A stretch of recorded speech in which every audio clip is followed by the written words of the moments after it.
let us discuss the question. You got Juan Soto to the right. You got Francisco Lindor to the left doing the media two-step about the Mets clubhouse chemistry issues. Do you buy it? Are you buying what Lindor and Soto are selling? So on this one, I've got John Candy, neighborhood HOA president, and Trader Joe's. And we will combine all of these things together, and we'll go ABC and 1, 2, 3. And we'll do it just like that. So number one. So do I buy that everything's great between Soto and Lindor based on the comments, parsing the words of these two guys at spring training? Absolutely not. Not for a second. Not for a second do I buy it. Now, Lindor, when he's going like, are we best friends? That's not how it works. Right? That's a Lindor line. Translation, we're not getting those matching bracelets or tattoos. We're not doing that. Corporate speak, if you will, for I don't like the guy, but I'll clock in. We are work friends. The old line, we are work friends there. And that's the see you on the team flight. I will see you on the team flight, and that's it. And I'm not going to invite you to my kid's birthday party, and I don't want to be invited to your kid's birthday party. So this is the New York Mets. It is not summer camp. It's not spring camp. It's just Mets baseball there. It's Steve Martin and John Candy. Planes, trains, and automobiles. That's it, right? Not any kind of Thanksgiving dinner. We're not going trick-or-treating as families. That's not happening. And then Juan Soto tossing on top of that it's in the past. We focus on 2026. Really interesting. So it's in the past. So if nothing happened, just between me and you, if nothing happened in 2025, you don't need to bury anything. But yet it sounds like you're trying to bury something. So if nothing happened, why would you have to bury something? You don't say, let's move on unless there is something to move on from. Am I wrong on that? I think it's just common sense. If there's nothing to move on from, why would you say we have to move on? There's nothing to move on from. You're fine. Okay? So that is a admission. That is a confessional by Juan Soto here. And without actually using the admission word. He didn't say, hey, I'm admitting to this. And, yeah, we care for each other. Sure, yeah, sure you do. Yeah, it's a corporate HR language is what that is. That's the email before the heads get chopped off. You know, the old layoff thing was send an email and all that stuff. And now, ultimately, if the Mets end up winning the National League East and they have one of the better records in baseball and they challenge the Dodgers, who are light years ahead of the Mets, but if they are able to challenge them, then the winning cologne there will cover up everything, and that's great and all wonderful and all that. But don't try to sell me that it's some kind of buddy cop movie from back in the day. I'm not buying that. It's co-workers sharing a locker room, not brothers in arms. That is not going on with the Mets. Now, page 2, a lot of baseball scribes are upset with Manny Machado. They're annoyed by Manny Machado. Why would they be annoyed by Manny Machado? Because he didn't say the right thing at the right time, and it's upsetting the Padres' well-paid, hustle when he wants, Manny Machado. He was asked about the Dodgers spending a lot of money. A player who has massive amounts of money based on his huge contracts he's gotten from the various teams over the years. But Machado did not say what the writers wanted him to say. He said he had no problem with the Dodgers, the NL West rival Dodgers, continuing to burn money on highfalutin free agents. Every year they've seemingly added 1 or 2 free agents the last 4 or 5 years, and now they have this mega super team. Dodgers have won the last 2 World Series, beat the Yankees and the Blue Jays in the Fall Classic. Blue Jays had Game 7. They were right there to win it, but they didn't. They blew it and all that stuff. But the Dodgers continue to spend money. Machado has no issue with it at all. And he said, quote, I effing love it, he said, Machado, from the Padres spring training camp in Arizona. And he said, every team should be doing it. That blank, a blank and great for the game, said the aforementioned Manny Machado. Now, Machado would prefer everyone spend, which is not a shocking take. He wants everyone to be like the Dodgers, rather than see the money reeled back in, which some of you socialist-loving people love so much. You want the Dodgers are spending too much money. We must put the kibosh on the Dodgers. We have to have balanced financials. We have to have it, all that crap. Machado said, I think every team has the ability to do it. I hope all 32 teams learn from that, meaning learn from the Dodgers. Now, that, of course, led to pushback, as we said, against Manny Machado, the Padres star who briefly played for the Dodgers and had the longest base hit ever in World Series history, the 2018 World Series against the Red Sox, when Machado hit a ball off the wall and was styling and profiling and didn't realize the ball didn't go out of the ballpark, and a very awkward moment there for Mr. Machado. But he was not alone. He was not alone. Bryce Harper, you heard of him? Bryce Harper plays in Philadelphia. Bryce Harper was asked about the Dodgers. He said, I love what the Dodgers do, obviously. Bryce Harper said to reporters in Florida, said, quote, I mean, they pay the money, they spend the money. I mean, they're a great team. They run their team like a business, and they run it the right way, Harper said. And he went on to say, each team in baseball has an opportunity to do the same thing. Harper repeating the same line that Machado used without the profanity. Maybe not at the upper echelon of money, Harper said, but they can draft, they can develop, they can trade. I think a lot of teams can do that in baseball, and they should, close quote. All right, so the question on this one, you've got a couple of big stars in baseball, highly paid, highly compensated, obviously. So how do you dissect the Philadelphia Phillies' Bryce Harper and the Padres star Manny Machado endorsing the Dodgers spending spree?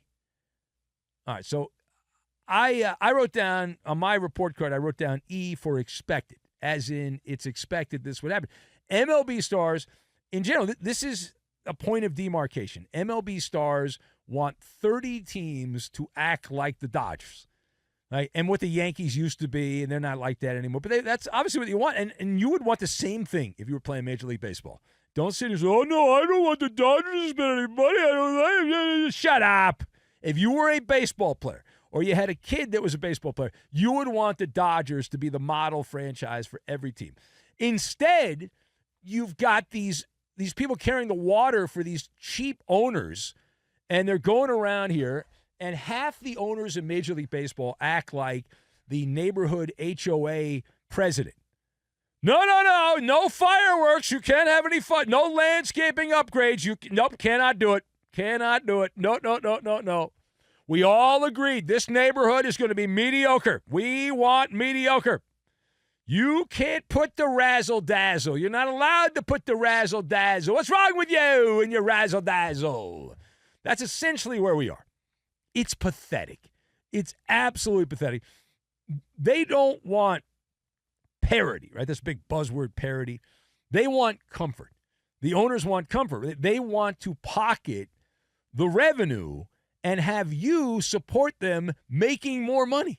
And you're doing it. A lot of you are so stupid, you're doing it, right? They want to pocket the revenue sharing and all that stuff and finish 10 games under 500, boring baseball, without some kind of revolt.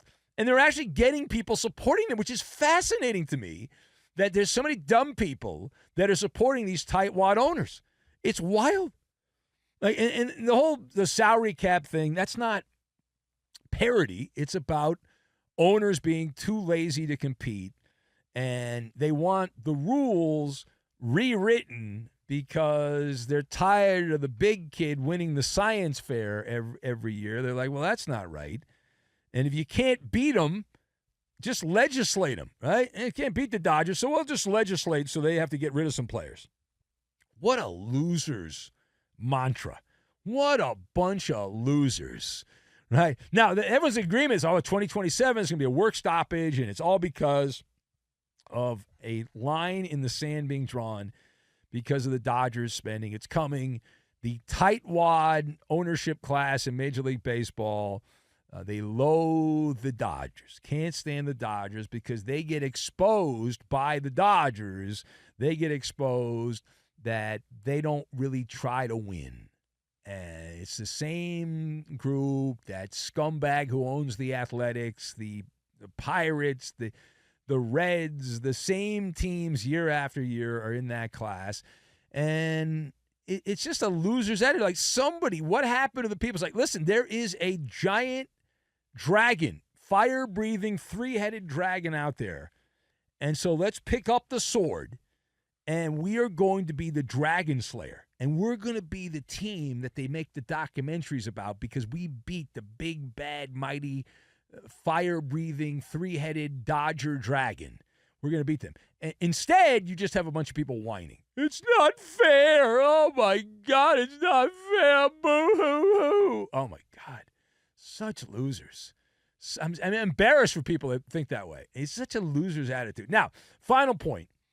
To the Cactus League we stay. We go now to Arizona in the Cactus League. Well, that's where it is. It's all in Arizona. Hello. Former Phillies outfielder Nick Castellanos has found a new home by the time. Now, we were on the radio at the end of the week, and he had just been whacked by the Phillies. And we said, well, you should wait for one of the really good teams to have an injury, and then you can get a job somewhere, and you'll be in good shape. Well, Castellanos had no patience.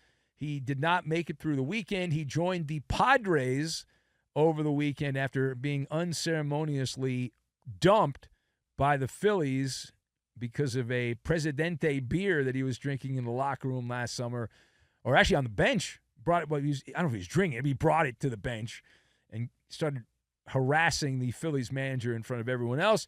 So Philadelphia will end up paying almost all of Castellanos' salary, $20 million, and the Padres will pay him the veteran minimum.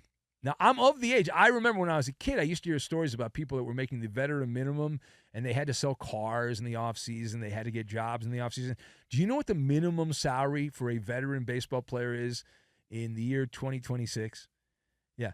It is $780,000. That's the minimum get-in salary for a veteran. $780,000. I think that's the minimum salary in general. I don't think it's based on whether you're a veteran or not. I think even if you're a rookie, $780,000. There's nobody poor who's a baseball player in the major leagues. It doesn't exist. And the only way you would be poor is if you're really bad at gambling, like those Cleveland pitchers, or the other thing, just terrible investments. So anyway, the point of all this. Philadelphia will be paying most of the salary. Padres will not be paying much of anything, as we said. He, at one point, was an all-star, a two-time all-star, Castellanos, and he has taken a sharp decline. He is a below-average major league player at this point. He was last year in Philadelphia. So the question for the esteemed panel, Nick Castellanos joining the Padres, is this a big deal, a little deal, or no deal? So I wrote down little deal with a lowercase L, not a capital L, a lowercase L. And it's not a blockbuster edition. If it is, it's a blockbuster video edition in 2026 for Castellanos. That's it. And you know what it is? It's like going to Trader Joe's and they have those little appetizer things like on the toothpick. And you get a little piece of cheese, a little cube of cheese. And it's right next to the frozen orange chicken. You're like, why can't I get some orange chicken? Well, we didn't cook that. We've got the little cube of cheese, but I don't want the cube of cheese, but that's all we have. Okay, I'll take the cube of cheese, but I'd rather have the little piece of orange chicken. We don't have that again. So Casty arrives, much to the dismay of Jonathan in Delaware, in the gas lamp corner when the Padres start playing. He's a diminished asset at this point after his time in Philadelphia, a man that they said, well, it's just a change of scenery. He'll be ready to go and all that stuff. Just needs a new set of laundry, and he'll be ready to go. I would argue he needs to be fumigated and decontaminated and sanitized because there's a lot going on with this cat. He sucked at a time you cannot suck. At the end of the regular season, from 1st of July to the end of the year, he batted .206. He was worse in the playoffs for the Fightin' Phils as they quickly exited the playoffs. And so now Castellanos parachutes into a clubhouse starring the aforementioned Manny Machado, Captain Side-Eye, Fernando Tatis Jr., El Nino filtered. Check him for the cream, if you will. So the Padre romantics are like, oh, everything's great here. This is fine. It's a good landing spot. Machado and Nick were buddies. They were childhood pals, and they know each other and all this stuff. And I say, whoop-de-damn-do.